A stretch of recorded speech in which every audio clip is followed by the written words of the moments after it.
They stood in a huddle at the nurse's station, engrossed in catching up on the latest gossip, the latest scandal on TV, anything but the patients in their care. It wasn't a reflection of their nursing ability. They were among some of the hospital's best, but by that time of the evening, most patients had been made comfortable for the night and were asleep, or close to it. It was no accident that he'd chosen this time to be there. He rounded the corner.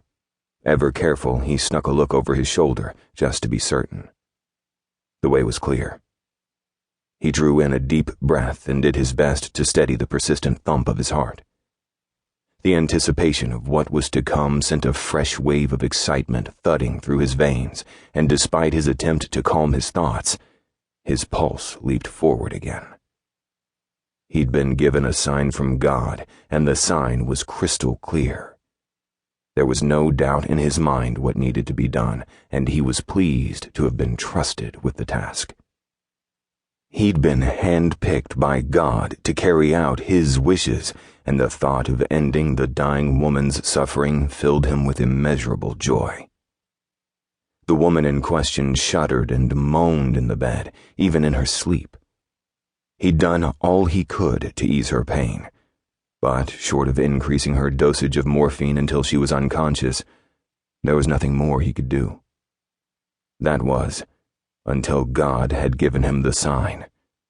That had changed everything.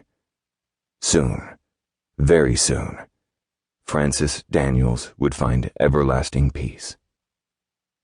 At 68, Frances was dying from terminal cancer. It had started in her lungs and had quickly spread to several parts of her body. In the beginning, they'd tried a combination of chemo and radiotherapy, but nothing seemed to work. No one wanted to admit defeat, but the medical team were fast losing hope. Now he stared down at the woman, thin and pale against the twisted cotton sheets. She stirred restlessly, almost as if she could sense him and his purpose for being there. Renewed anger surged through him at the pain God had inflicted upon her. It wasn't right that he gave her this awful cross to bear. It wasn't right that he made her suffer. All of a sudden, it wasn't Frances, but his mother lying there, muttering and moaning in her sleep with a pain that even the strongest of sedatives couldn't touch. And he, no more than a child, helpless and weighed down by sadness, stood by and watched her die.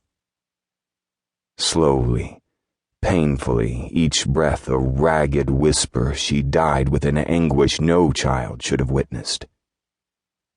The familiar feelings of helplessness and loss washed over him, and he closed his eyes against the pain. "No," he whispered, his voice harsh in the silence of the room. "I'm no longer that helpless child. I won't stand by again. God has given me his orders. It's up to me to end this woman's pain." He stepped closer to the bed and reached into his pocket, retrieving the vial he'd brought with him. His movements were tender when he gently shook Frances awake. She opened her eyes with a start and blinked, unsure for a moment where she was, and then she smiled. "Oh, it's you? I thought you would have left long ago. You work too hard." She smiled through the pain that had been with her for far too long, and his lips turned up in response. He let the joy of what was to come flood through him once again. Soon she'd feel so much better. Soon there'd be no pain. "Frances, God has sent me to do his bidding. I'm here to set you free." He brought the vial closer and held it beneath her nose. She frowned in confusion and turned her head away. He followed the movement, keeping his hand firmly in place. She breathed and coughed and breathed again, and he made sure she inhaled what he held. When he was certain it was enough, he carefully sealed the vial and slipped it back into his pocket. "Doctor?" "Shh, Frances.